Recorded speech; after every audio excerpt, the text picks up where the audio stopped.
Hi guys, today I am going to show you how to download TV shows after it's been aired. In this video, I will demonstrate how you can do it on µTorrent, but Tixati users will have to watch my other video. I will link it in the video description.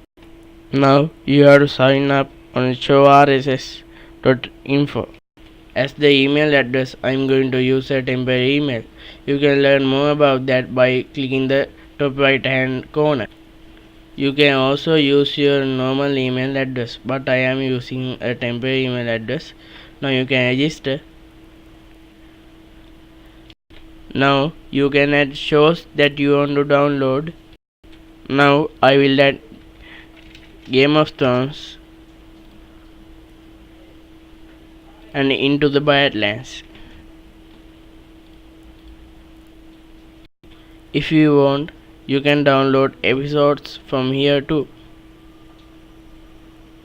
But to set it to download automatically, go to my feed. In this, select skip. Now in µTorrent, go to feeds, select add RSS feed. Now your URL will be copied here. If you want, add a custom alias. Now select automatically download all items and tick use smart episode filter.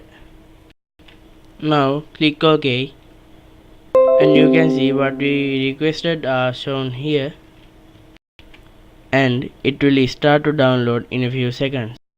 So guys, that's all for this video. If you found this video useful, don't forget to like, share and subscribe. Thanks for watching.